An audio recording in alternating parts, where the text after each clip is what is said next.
Hotlist husband episode 141। अब आगे वही देव और टाइगर चारों तरफ अच्छी तरह से देख रहे थे, लेकिन उन्हें मारिया कहीं भी दिखाई नहीं दे रही थी। तब टाइगर सोचने लगा कि आखिरकार ये लड़की कहाँ जा सकती है। अगर उन्होंने इस घर में उसे अपना मेहमान बनाकर रखा हुआ है तो वो दिखाई क्यों नहीं दे रही, क्योंकि वो दोनों सब जगह अच्छी तरह से देख चुके थे। उस वक्त वीर रायचंद हॉल में बैठा हुआ था और टाइगर देव दोनों पीछे के रास्ते से होते हुए वो लोग जल्दी ही ऊपर कमरों में चले गए थे और जाकर मारिया को देखने लगे थे, लेकिन मारिया उन्हें कहीं भी दिखाई नहीं दी थी। अब तो टाइगर का दिमाग खराब होने लगा कि आखिरकार मारिया कहाँ जा सकती है, जबकि मारिया को तो यही होना चाहिए था, लेकिन कहीं मारिया दिखाई नहीं दे रही थी। अल्पविराम तभी उन दोनों के कानों में किसी के हंसने की आवाजें सुनाई देती है, और वह कोई और नहीं बल्कि वसुंधरा जी थी। पता नहीं किसी बात को लेकर वसुंधरा जी बड़ी ही जोरों से बड़ी ही भयानक से हंसी हंस रही थी। एक पल को तो टाइगर और देव को वसुंधरा जी पर शक हुआ था कि कहीं उन्होंने कि मारिया साथ कुछ कर तो नहीं दिया, लेकिन फिलहाल टाइगर और देव के सस्पेक्ट लिस्ट में सिर्फ वीर ही आ रहा था, तो इसीलिए जब वीर अपने कमरे में गया टाइगर ने उसका पीछा करना शुरू कर दिया था। और फिर जैसे ही अपने कमरे में गया उसने देखा कि उसके कमरे के बेड पर एक बड़ी ही खूबसूरत सी लड़की लेटी हुई थी, जिसने एक भी कपड़ा नहीं पहना था। टाइगर ये सब छुपकर देख रहा था और वही वीर लस्ट भरी नजरों से उस लड़की को देखता हुआ जल्दी ही उस लड़की के ऊपर झुकने लगा था और उसे लड़की की मदहोश भरी आवाज वहां गूंजने लगी थी। तब टाइगर सोचने लगा कि अगर मारिया यहाँ नहीं है तो कहाँ हो सकती है। कहीं ना कहीं इस वक्त टाइगर डेस्परेटली मारिया को ढूंढना चाहता था, लेकिन उसे कहीं भी मारिया नजर नहीं आई थी। अब तो टाइगर का दिमाग पूरी तरह से खराब हो चुका था। उसने डिसाइड किया कि अब उसे पूरी सिक्योरिटी पर हमला करना होगा और सबकी जान लेकर वह मारिया को ढूंढेगा, लेकिन इससे पहले कि टाइगर अपने जोश में होश खोता।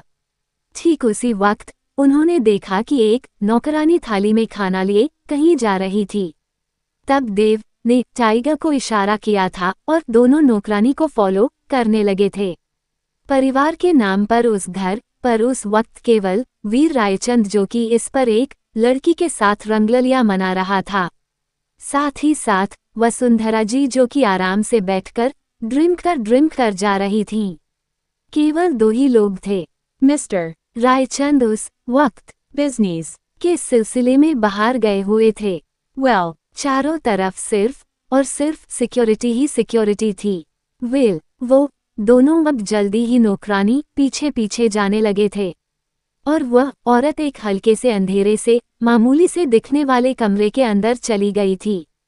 और जैसे ही वह वहां गई, चुपके से टाइगर और देव दोनों पीछे से वहां पहुंचे गए थे और उनके आंखें हैरानी से फैल गई थी, क्योंकि उस जगह पर मारिया को हाथ पैर बांधकर कुर्सी पर मुंह पर टेप लगाए बिठाया हुआ था।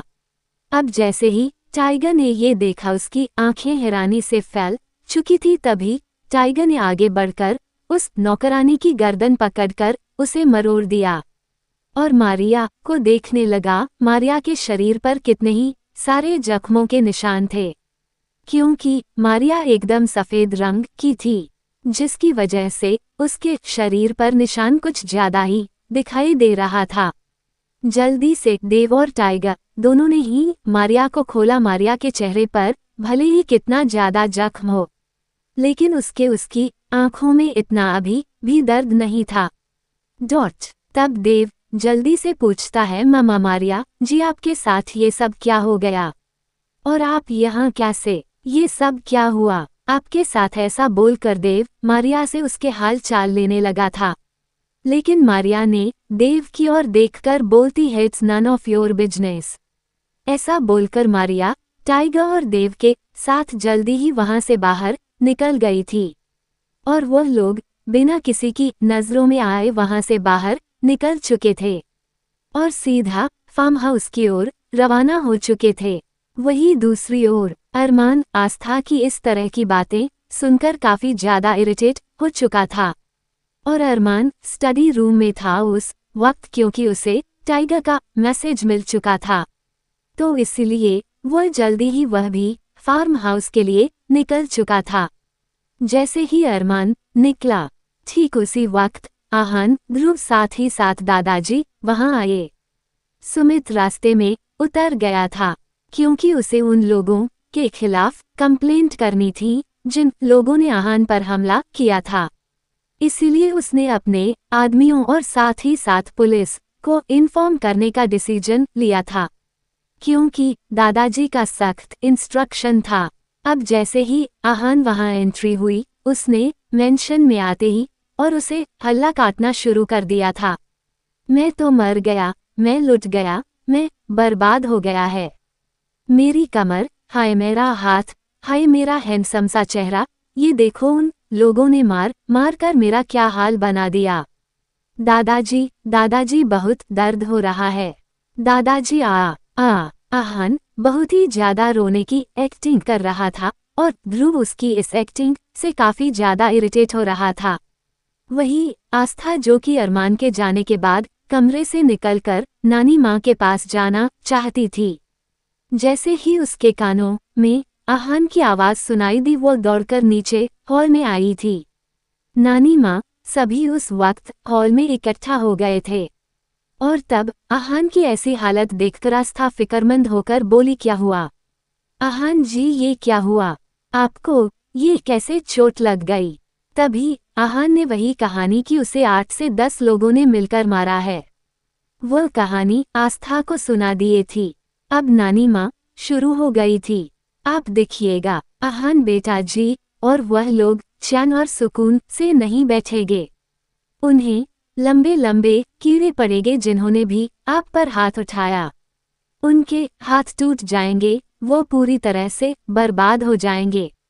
अब बिल्कुल फिक्र मत कीजिए आहान जी, आप बहुत जल्दी हो जाएंगे। ऐसा बोलकर नानी माँ उन अनजान लोगों को बद्दुआ देने लगी थी जिनका इस केस से कोई लेना देना तक नहीं था। वही ध्रुव नानी माँ को देखकर मन मन में हंस रहा था, क्योंकि नानी माँ बोलती हुई बहुत ही ज्यादा क्यूट लग रही थी। नानी माँ तो लगातार बोले जा रही थी, अरे मेरे बच्चे को क्या हो गया, देखना वो इंसान चैन से नहीं रहेंगे, उनके लंबे लंबे कीड़े पड़ेंगे, आय हाय क्या हो गया, मेरा बच्चा कितना दर्द में है। आस्था जा बेटी, जल्दी फटाफट से जाकर बच्चे के लिए हल्दी वाला दूध ले आ, कैसे मारा बदमाशों ने, कितना दर्द हो रहा होगा बच्चे को। ऐसा बोलकर नानी माँ विलाप करने लगी थी और तभी नानी माँ दादाजी की ओर देखकर बोलती है, अब भाई साहब आपके तो पूरे के पूरे घर को ग्रहण लग गया है, मैं तो आपसे कुछ बात करना ही चाहती थी आपके बड़े पोते के बारे में, लेकिन देखो आपके छोटे पोते पर भी असर आ गया, अब तो आपको कुछ ना कुछ डिसीजन लेना ही पड़ेगा। भाई साहब, ऐसा बोलते हुए नानी माँ विलाप कर रही थी। तभी ध्रुव हैरानी से नानी माँ की ओर देखकर बोलता, आप ये क्या कह रही है नानी माँ, कैसा डिसीजन लेना पड़ेगा, और बड़े पोते यानी अरमान भाई को क्या हुआ है? तब नानी माँ ने एक नज़र आस्था की ओर देखा तो आस्था ने अपनी नज़रें झुका ली थी।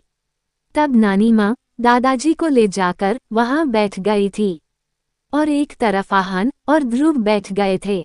नानी माँ ने आस्था को भी अपने पास बिठा लिया था और सीरियस एक्सप्रेशन के साथ देखते हुए बोलती है, अब भाई साहब आप मेरी बातें ध्यान से सुनिए।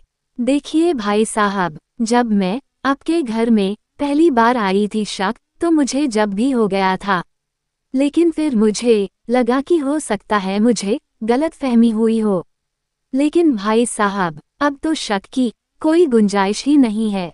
मैं आपको बताती हूँ क्या हुआ है। भाई साहब, हम आपको ये बताना चाहते हैं कि आपका जो बड़ा पोता है अरमान सिंघानिया, उसे पर एक पिशाच का साया है। उसे पर एक काले साए का असर है, जिसकी वजह से उसका बिहेवियर वह दिन पर दिन बदलते जा रहा है। और उसके के ऊपर काले साए के असर होने के कारण ही अब आपके छोटे पोते पर भी मुसीबत आई है। इसलिए उसके साथ भी लोगों ने मारपीट की है। अब जैसे ही नानी माँ ने ये कहा, हान ध्रुव ने एक दूसरे को देखा, फिर ध्रुव ने दादाजी की ओर देखा। तीनों एक दूसरे की ओर देखते हैं। अचानक फिर से तीनों ही जोरों से हंस पड़ते हैं और उन लोगों को इस तरह से हंसता हुआ देखकर आस्था और नानी माँ कंफ्यूजन से उनकी ओर देखकर पूछती है, अरे क्या आप लोगों को हमारी बातें मजाक लग रही है?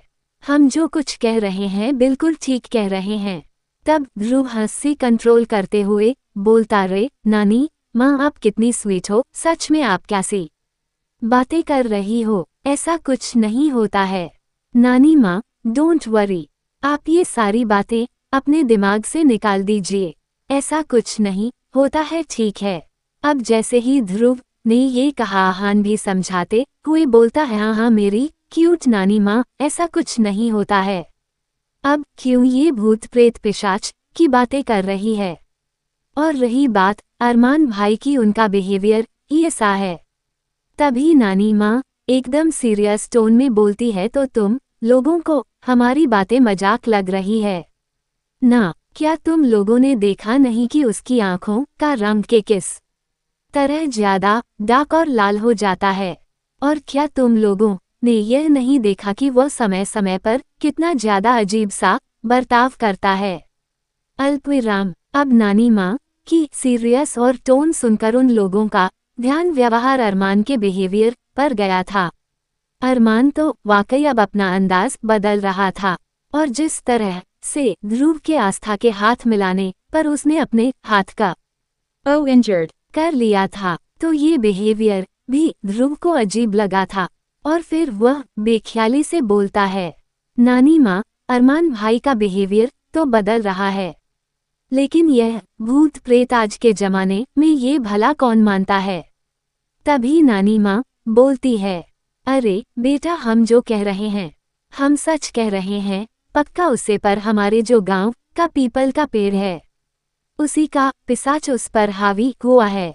तब दादाजी कंफ्यूजन से बोलते हैं, लेकिन बहन जी आपके गांव का पिशाच यहाँ कैसे आएगा?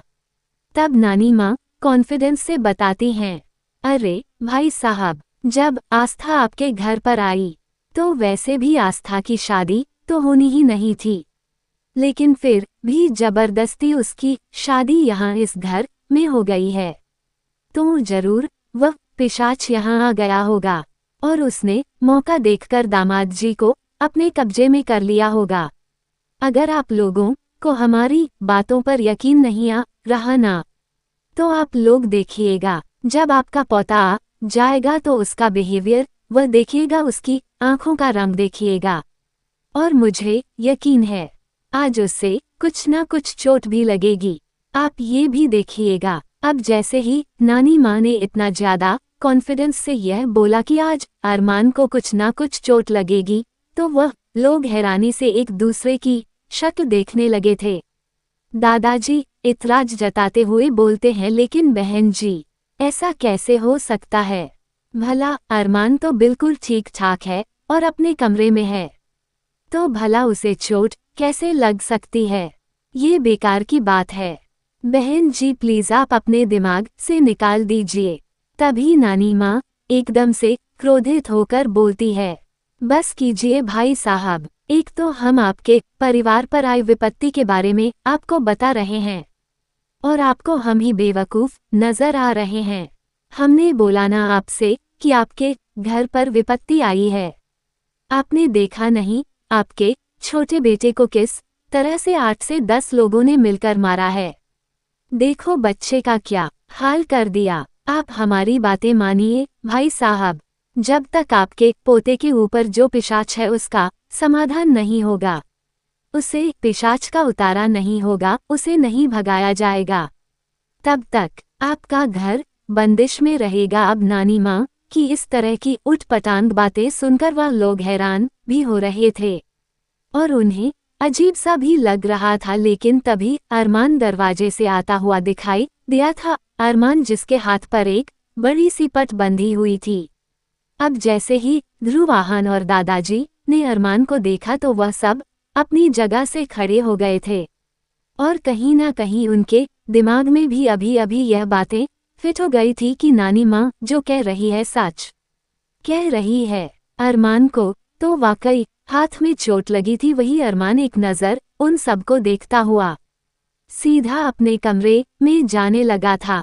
वही ध्रुव की आंखें तो इस वक्त अरमान की आंखों पर ही थी। अरमान की आंखें वाकई एकदम लाल हो रखी थी और जब अरमान हद से ज्यादा गुस्से में होता था तब उसकी आंखें इसी तरह से लाल हो जाती थी। लेकिन अब तो उनके दिमाग से वह सारी बातें तोड़ चुकी थी और नानी माँ की बातें बैठ चुकी थी कि अरमान के ऊपर जरूर किसी ना किसी पिशाच का साया है। और वह लोग एक जगह खड़े होकर अरमान को जाते हुए घूर कर देख रहे थे। तभी आस्था भी तुरंत आकर नानी माँ के पीछे छुप गई थी और अपना सर बार बार छुपाकर अरमान देखने लगी थी। और अरमान के जाने के बाद एक आवाज वहां आई थी। वह कोई और नहीं बल्कि देव, टाइगर और मारिया थे, जो कि सिंघानिया मेंशन में आ रहे थे और मारिया के भी शरीर पर चोटें लगी हुई थी। ये देखकर ध्रुव और आहान एक दूसरे को देखने लगे थे और अगले ही पल मारिया के पास जाकर बोलते हैं, क्या हुआ मारिया, आपको इस तरह से चोटें कैसे आई है? लेकिन मारिया ने किसी को कोई जवाब नहीं दिया और वह सबको एक लुक देती हुई सीधा अपने कमरे में चली गई थी। एपिसोड 142। अब आगे। वही नानी माँ ने सोचा कि यह मारिया इस तरह का बिहेवियर क्यों कर रही हैं? कहीं इसके ऊपर तो कोई साया नहीं है, कहीं ऐसा ना हो इसके ऊपर भी कोई ना कोई भूत प्रेत का साया हो। फिलहाल टाइगर, जो कि किसी से ज्यादा बोलता ही नहीं था, वह भी सीधा अपने कमरे में चला गया था। अब केवल देव वहां बचा था। तब देव को वह सब एक साथ घूर कर देखने लगे थे, मानो कि वह देव से जानना चाहते हो कि आखिरकार हुआ क्या है। लेकिन इस तरह की बातें देव उन सबके सामने नहीं कह सकता था, इसलिए उसने ध्रुव और आहान को आंखों में बता दिया था, क्योंकि वह सभी एक साथ फार्म हाउस से आए हैं। वह सारी बातें उसे बाद में बताऊंगा। वहीं दूसरी ओर तभी नानी माँ तुरंत बोल पड़ती है, देखा अपने भाई साहब, मैंने जो कुछ कहा सच निकला ना। देखिए किस तरह से आपके बेटे को चोट लग गई है। अरे मैं तो कहती हूँ भाई साहब, अभी भी मौका है, आप सब कुछ ठीक करवा सकते हैं। आप मेरी बात मानिए और जल्द से जल्द किसी बड़े से पंडित जी से मिलिए। अब जैसे ही नानी माँ ने ये कहा, दादाजी सोचने लगते और गंभीरता से बोलते हैं, ठीक है बहन जी, जैसा आपको ठीक लगे। अगर आप कोई पूजा अर्चना करवाना चाहती है तो आप प्लीज करवा लीजिए। कहीं ना कहीं दादाजी सोचने लगे, वैसे भी इस घर में कितने ही सालों से कोई लेडीज नहीं है, तो हो सकता है कि कुछ ना कुछ नेगेटिविटी इस घर में मौजूद हो। तो कहीं ना कहीं उन्हें अब नानी माँ की बातों पर थोड़ा थोड़ा सा यकीन होने लगा था। और तब आहान ध्रुव से बोलता है, लेकिन ध्रुव, नानी माँ इतना यकीन से कैसे कह सकती है? जैसे कि उन्होंने बोला कि चोट तो लगी है। अरमान भाई को सच में लग गई।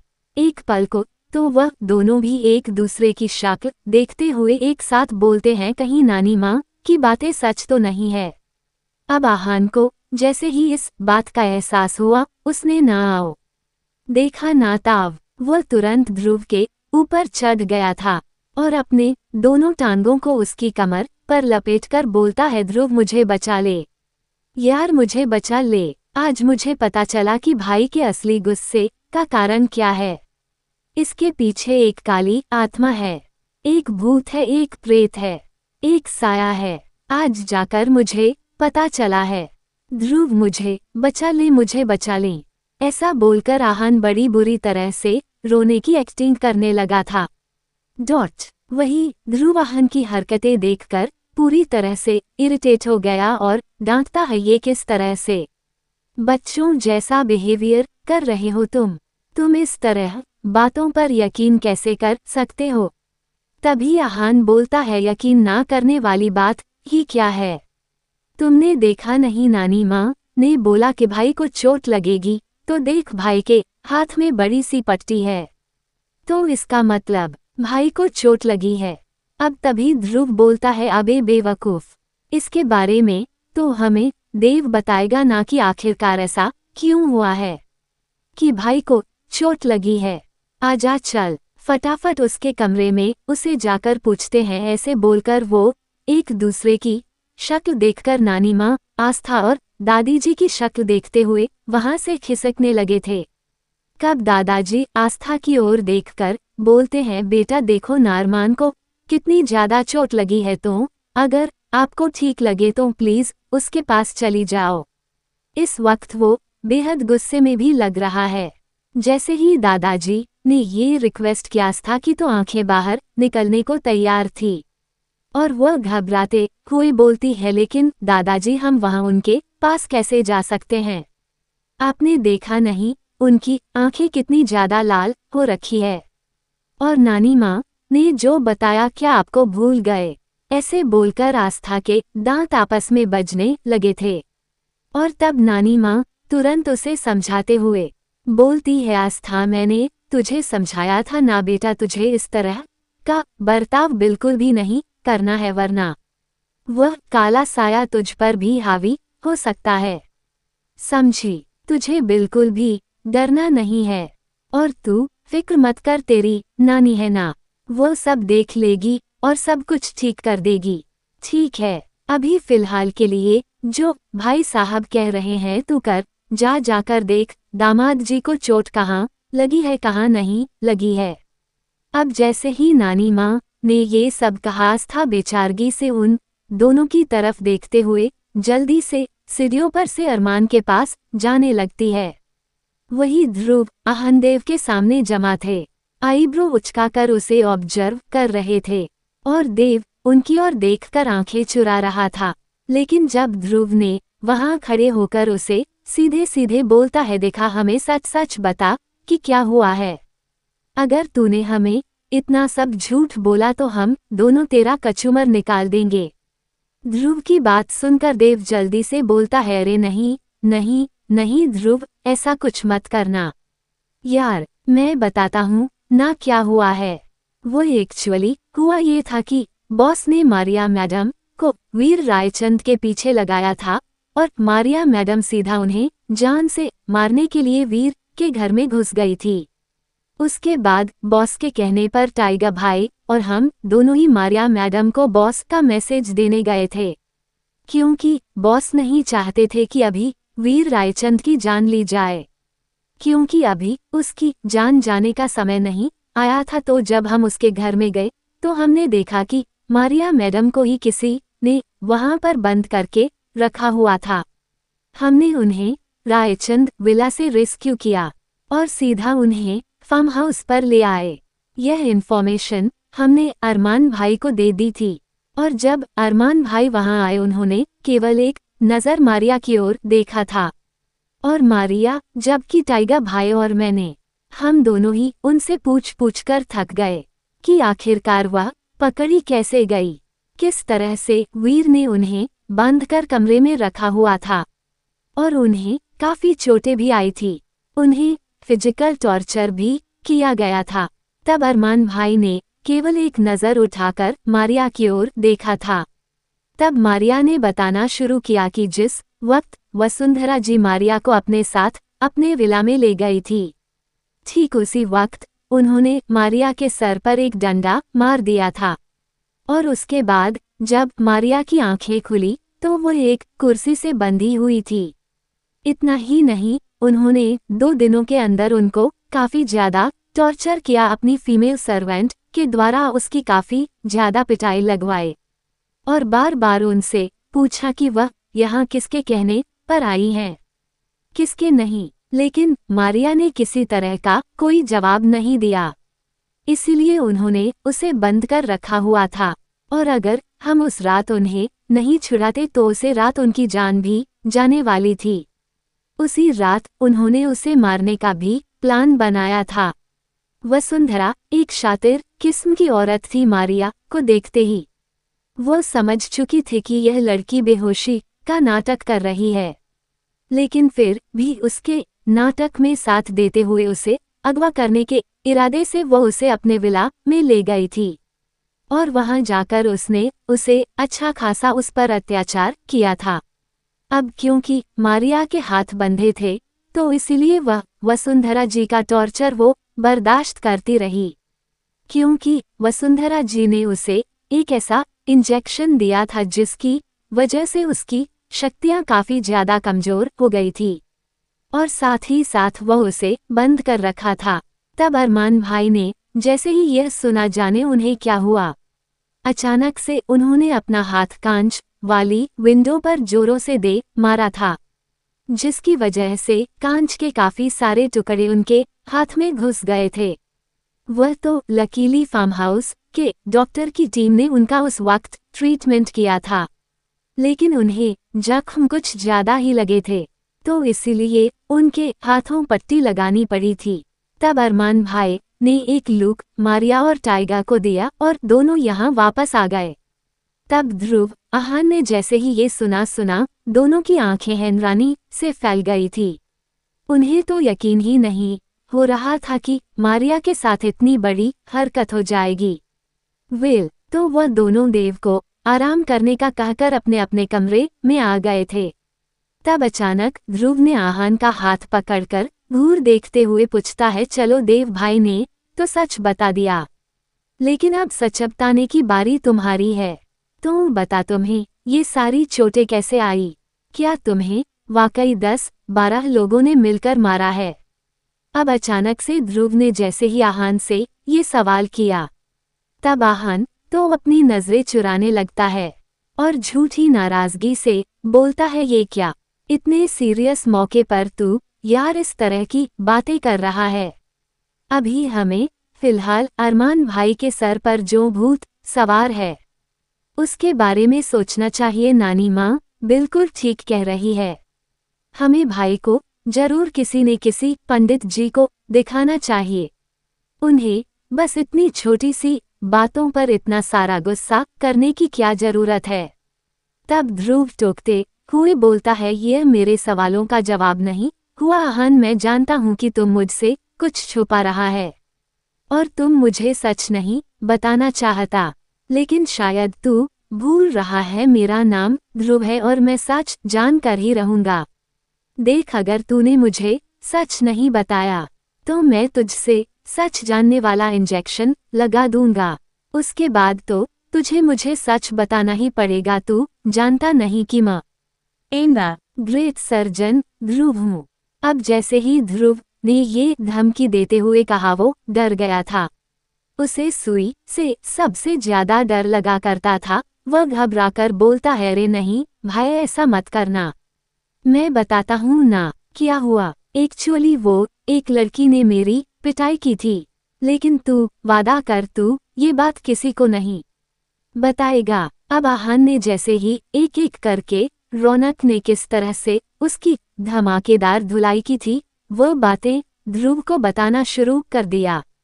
ध्रुव पहले तो सीरियस होकर उसकी बातें सुनता रहा और अचानक जैसे ही आहान ने लास्ट में बेचारा सा मुंह बनाकर ध्रुव से रिक्वेस्ट करते हुए बोला कि तू ये बात किसी को मत बताना, वरना मेरी रेपुटेशन का क्या होगा। अब जैसे ही आहान ने लास्ट में ये विनती की, ध्रुव खुद को रोक नहीं पाया और अपना पेट पकड़कर वह जोरों से हंसने लगा था। अब ध्रुव को हंसता हुआ देखकर आहान रोने जैसी शक्ल बनाकर बोलता है, देख मैं जानता था तो इसी तरह का बिहेवियर करेगा, इसलिए मैं तुझे कुछ भी बताना नहीं चाहता था। तब ध्रुव अपने कान पकड़कर बोलता है, अच्छा सॉरी यार, अब तू दिल पर मत ले, लेकिन हाँ जिस लड़की ने तेरी बैंड बजाई है जरूर उसमें कुछ ना कुछ तो बात होगी, लगता है एक बार उस लड़की से मिलना ही पड़ेगा। तभी आहान उदास होकर बोलता है, तू जानता है ना कि मैं कितना ज्यादा मासूम दिल का बच्चा हूँ। अगर इस तरह से कोई लड़की मुझ पर हाथ उठाएगी तो भला मैं बदले में उस पर हाथ कैसे उठा सकता हूँ। लड़की थी इसलिए मैंने उसे जाने दिया, वरना कोई मर्द होता तो मैं मार मार कर उसकी हड्डी पसलियां एक कर देता। आहान की बातें सुनकर ध्रुव को एक बार फिर हंसी छूट गई थी और वह हंसते हुए छेड़ता है, लगता नहीं है कि सीरियसली एक लड़की ने तुझे इतना मारा। ओ माय गॉड, तू जानता है अगर मैं ये वाली न्यूज रिपोर्टर्स को दे दूँ ना तो एक ही रात में टू द आहान से द फेमस आहान सिंघानिया बन जाएगा। अब जैसे ही ध्रुव ने ये कहा आहान ध्रुव को घूरने लगता है और डांटते हुए बोलता है तो मुझे धमकी दे रहा है। रुक, मैं तुझे बताता हूँ।